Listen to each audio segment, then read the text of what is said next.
Hello, everybody, and welcome back to another episode of The Creator Speaks. You remember that top 10 Disneyland attractions video that I did? Yeah, I do too. The almost hour-long video, and to this day, the longest Creator Speaks episode, and I think video I've ever made. Well, yeah, I was thinking about doing one for Disney World, but I didn't want it to be an hour long, so I figured I could cut it down to a top 5. But then I realized there's way too many attractions at Disney World. It spans 4 parks, remember, to constitute just a top 5. So what I finally decided I'm going to do is what you are watching right now. I'm going to do 4 separate videos for each of the 4 parks, giving my top 5 attractions at each of the parks. And this video is going to start at the first park of Walt Disney World, the one that most people typically tend to visit on their first day, the Magic Kingdom. So without any further ado, let's get started. Alright guys, so number 5 is going to be Stitch's Great Escape.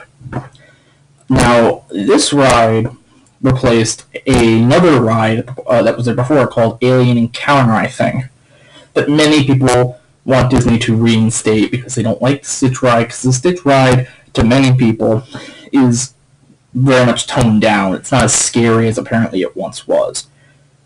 In my opinion, though, the ride is just perfectly themed with Stitch, because Stitch is from Lilo and Stitch, where aliens do exist. So I understand why people maybe want the darker version there, or back, I should say. But I still find myself liking the Stitch theming, because I was a big fan of Lilo and Stitch growing up, so it definitely holds a little bit of a nostalgic tie with me. But that's not the only reason why I do like this ride. The theming, like I said before, is great. And the audio animatronics and the effects that they use are really, really cool. How Stitch just suddenly appears, how they do that sort of transporting thing. And even in the pre-show, they do one with like a officer checking in a new recruit that's, I think, a slime-ish sort of a monster. All the animatronics in this ride are really, really good. Along with the animation that they do for, I think, the head of the Galactic Alliance, or, the woman with the weird collar thing. I can't remember for the life of me what her name was. And Captain Gantu is also in this ride. And for those of you who don't know, the ride basically takes place at the start of the movie, where after Jumba has been accused of illegal genetic experimentation and they take Stitch back to the ship, this is sort of where that's taking place. There's a lot of good comedy with the guns that was in the movie too, but it's more expanded on here, with Stitch kind of messing around with the guns, seeing how they'll follow his move and how they'll shoot. So that's really fun to watch. And, again, it is Stitch, and then all hell breaks loose when Stitch finally does escape, and the lights go out, you don't see anything, and the joy of this ride really comes through at that moment, because all it is, and this, to be fair, was in the other ride, too, all it is seat movements. And the funny thing is, it's not seat movements for everybody, it's very much random as to where it's not random, you don't know exactly if in the seat you're in he's going to come to you first, or if he's going to come to you last, or if he'll come to you at all. So there is sort of still that scariness there, but it's not, I assume it's not as heightened as it was originally. But I really can't find anything negative to say about this. I just think it was a really good overlay for the original attraction, and I hope that that doesn't get replaced with the original version, which I don't think they have any plans to do that anytime soon. So yeah, that's honestly why I'm going to put as number 5 in my top 10 Disney World Magic Kingdom attractions, Stitch's Great Escape. Number 4 on my top 5 Magic Kingdom attractions is actually a relatively new ride. It is the Seven Dwarfs Mine Train. Now, for those of you who may not be aware, this ride was a part of the new Fantasyland expansion, and kind of replaced Snow White's Scary Adventures in the idea that there's not another Snow White ride there. Princess Fantasy Fair, the Princess Meet and Greet, actually did replace the original ride but this is replacing the idea of a Snow White attraction. There are a few negatives I do have with the attraction. That's why it's not pushed up higher, because I really do like this ride.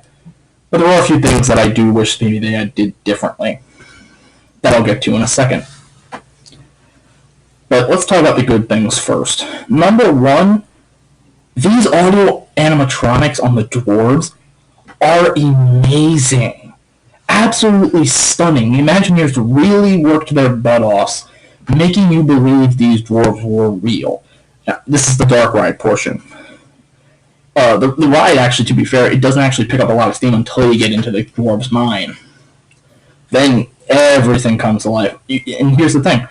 You're so astounded by these audio animatronics, you sometimes don't even know to look, and you might actually miss something, which is why this ride has a lot of rewritability, because you might see, you might, on your first ride through, look at, of course, Dopey and maybe Grumpy doing things, but on your second ride through, you might look at Sleepy and Happy doing their spiel.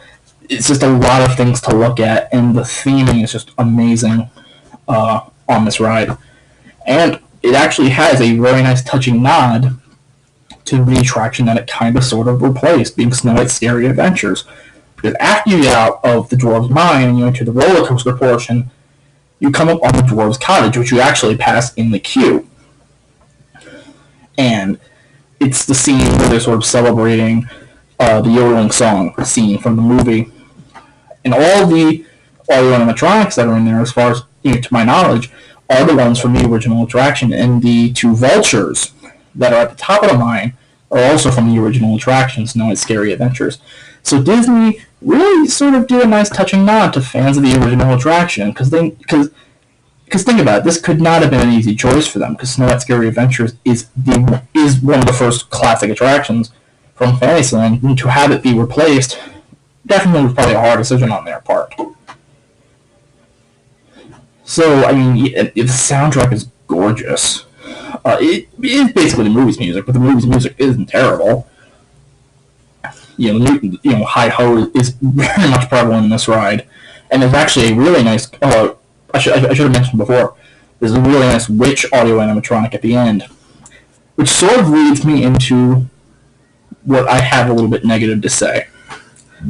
The ride is actually really kind of short. I think it tops out maybe at around 2.5 minutes, I think, from memory. I think it's about maybe 2.5 to 3 minutes, which may sound like a lot, but it flies by really quick. The longest part, of course, is that mine portion. The reason why I'm mentioning the witch is because it leaves the attraction very open-ended, because after that scene at the dwarves' house, the ride vehicles push up a little bit, and you get to see the witch, and she looks at you and she cackles a little bit, foretelling what's to come. But nothing really happens after that. That's sort of what they leave on, which is actually kind of strange that they leave on that. And there's not another dark ride portion maybe showing them defeating the witch, at least. So, in that sense, I can honestly say that the ride feels maybe a little bit incomplete. But it's a minor nitpick, to say the least. I really do adore this ride, and I would actually wager to say that it is better than Snow White's Scary Adventures. And that's just my personal opinion. Again, this is all just personal opinion and personal preference. But, the gorgeous audio animatronics, the wonderful soundtrack, and just the theming is marvelous. You really do feel like this can say about all of New Fantasyland. You really do feel like you've been put into these movies. And Seven Dwarfs is Mine Train is a perfect example of that. And that's why I'm personally going to put the Seven Dwarfs Mine Train as number 4 on my top 5 Magic Kingdom attractions. Alright guys, so moving on to number 3, it's actually a tie between the Main Street Electrical Parade and the Festival of Fantasy Parade. I'm kind of cheating on this one. Honestly, I can't pick between these two, because both of these electrical parades is classic, and it has a lot of classic tunes. You have like an Alice in Wonderland theme, and you have the Snow White and the Seven Dwarfs theme, Peter Pan theme, Pete's Dragon, an America theme too at the end. And And the thing about the Main Street Electrical Parade is that they don't hit you over the head with them. It's very much subdued in the overarching theme of the parade. Which, if you watch any behind-the-scenes stuff, there's actually a video on YouTube that I hopefully can find and link in the description, where the creator of the music, the composer, talks about how he wove the classic Disney themes into the already existing music for the parade. And it's a really interesting sort of look at how it's done. Because again, they don't hit you over the head with them. It's very much subconscious and subdued. But in Festival of Fantasies, I've heard rumors that the parade soundtrack from Festival of Fantasy is taken from a Tokyo Disneyland parade, which I will just flat out say it. Festival of Fantasy is a Tokyo Disneyland style parade, which thank God Park in the Americas finally got one. We kind of saw this coming with Mickey's Sensational, and it's fully on display here. This is totally a style parade from Tokyo Disneyland, and many Disney fans will tell you Tokyo Disneyland gets the best parades and shows. But I'm glad that we have one finally here. But let's just talk about the floats quickly. The Festival of Fantasy Parade has certainly a lot more variety with its floats, and a lot more ingenuity. There's a lot of different styles, whether it's the steampunk-inspired Maleficent Dragon, or the very much cartoonishly inspired Tangle float with the boat and the signs and the swinging axes and pickaxes, I think, that Eugene and or Flynn Rider and Maximus are swinging on one, and then you have two dancers swinging on another. It's a very wild float. And then you have the Brave float, which I think she's standing on like a bagpipe or something. And then you have the Peter Pan float, which I will get into kind of a little bit of a rant right now, because if you look at the concept art for the Peter Pan float, everything's there except on the hook at the anchor at the bottom. In the concept art, there was supposed to be Smee and Captain Hook, assuming rotating on it, like the anchor would be spinning and they would be moving around. Still to this day, we only have Captain Hook on that float, and Smee's kind of, I think, walking behind the Tinkerbell section. It's certainly weird, and I hope that one day maybe we'll finally be able to get Smee on that section, or honestly just take him out entirely, because he's kind of awkward, just walking behind, kind of with nothing to do except to greet guests, which I don't know how common Smee is. So, but if he's rare, fine. But if he's not rare, which I don't think he is, because he usually does greet with Captain Hook, take him out of the parade. That's just my personal opinion. But again, that's just a minor nitpick, because the Festival of Fantasy Parade's floats are definitely very, very fun to look at and very, very cool. Again, the fire-breathing Maleficent Dragon and such. While Main Street Electrical Parade's floats are a bit more nostalgic looking and a bit more classic looking, it is essentially the same idea all the way through. A bunch of lights making up a float. There's not that much different things in there, whether it's the giant mushroom that Alice sits on, the giant Elliot that Pete sits on, the Dwarfs mine. There's not that much ingenuity in the float, but considering it's a nighttime parade that has to deal with sparkling lights everywhere and basically look like the parade is made up of lights, it still is good. I'm not gonna fault a 30-year-old parade at this point. I think might be less than that. For not having as good of a floats as one that just released last year. I'm not going to put that against it. Because again, both of these parades are really, really fun. They have a really good, energetic soundtrack. And there's just overall good experiences. If you are at a Disney park, you have to see one of these parades, if not both of them. I understand that people sometimes want to just go to the rides and that's it. Take a while to just sit down and watch a parade. They're sometimes just as good, if not better, than the actual attractions. But for those reasons, I'm honestly going to put the Main Street Electrical Parade and the Festival of Fantasy Parade as number 3 on my top 5 favorite Magic Kingdom attractions. Alright guys, so moving on to number 2 on my top 5 favorite Magic Kingdom attractions, we actually have a relatively familiar face, Splash Mountain.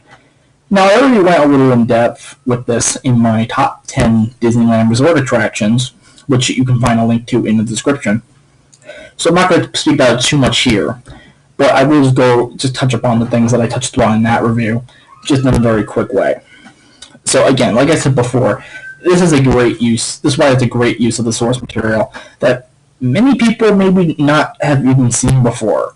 I mean, if you walk to the average person on Splash Mountain and said, hey, do you know what this ride's based on? They most likely are not going to know what you're talking about. But if you're a Disney fan, you know it's based on Song of the South. And the fact that a ride based on Song of the South got made is still just astounding to this day, as Disney has yet to actually release the movie. The movie will probably never be released, but the ride will last forever. Go figure.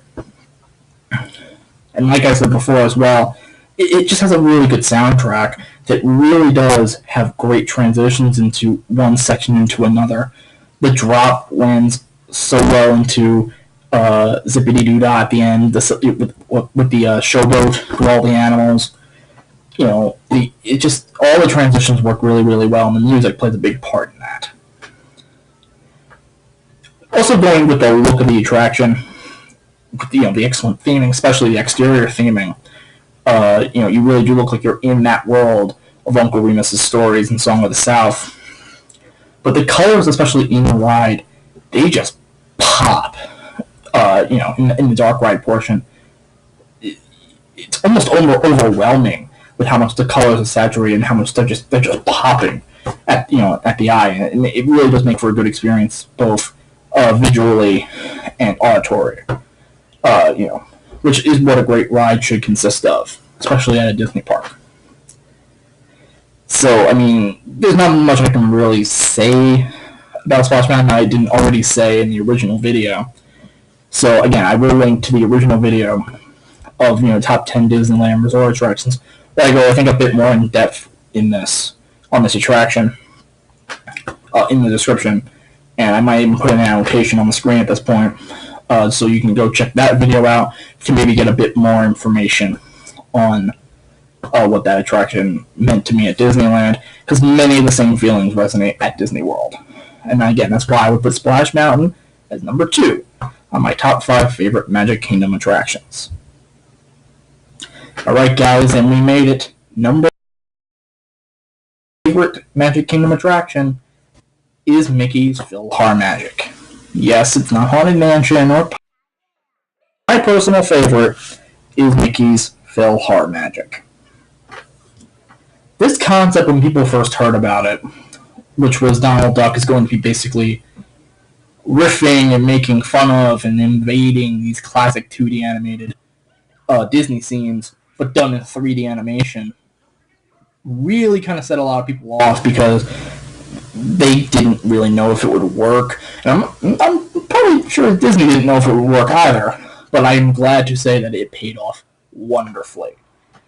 It has the 3D animation in this is particularly good, and I think part of the reason for that is because some of the original animators, I think specifically animators like Glenn Keane, were asked to come in and recreate the scenes that were in the original film, but done in this 3D animation. They were asked to come and redo them.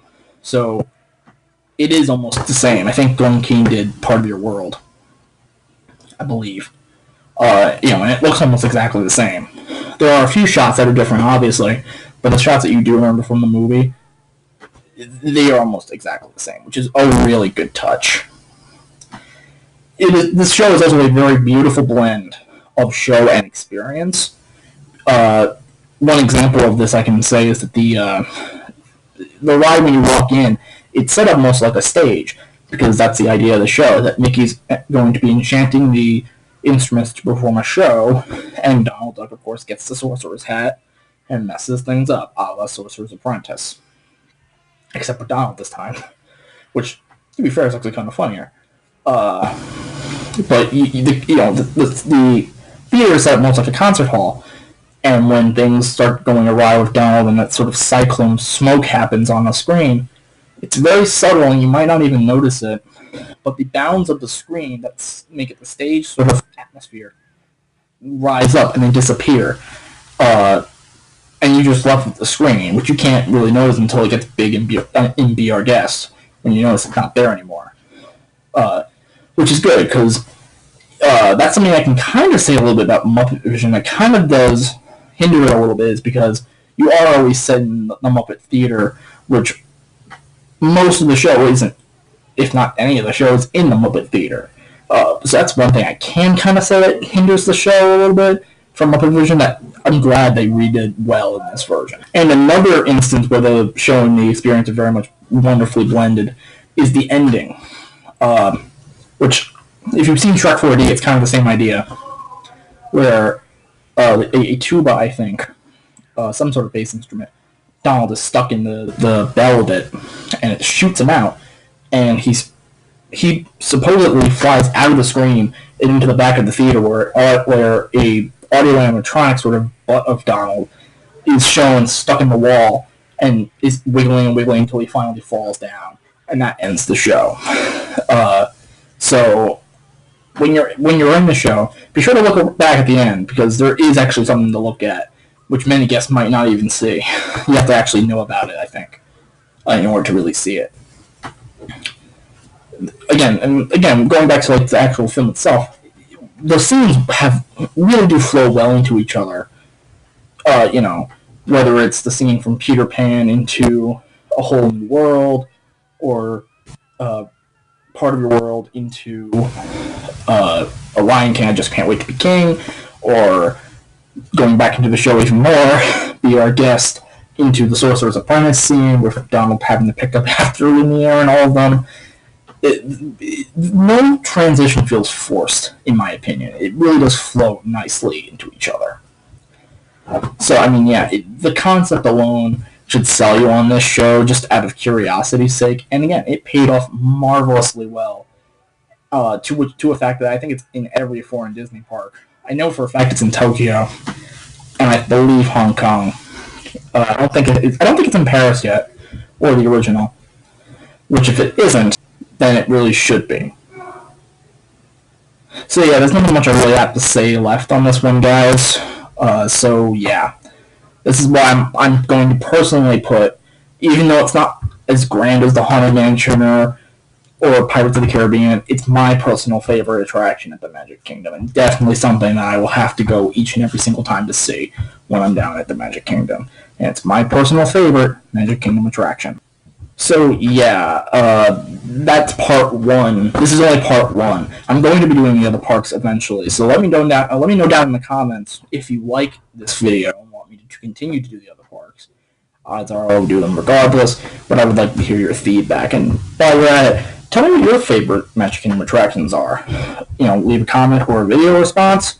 And yeah, until the next video, this has been The Creator Speaks, the creator of Any Abomination, saying, bye, guys.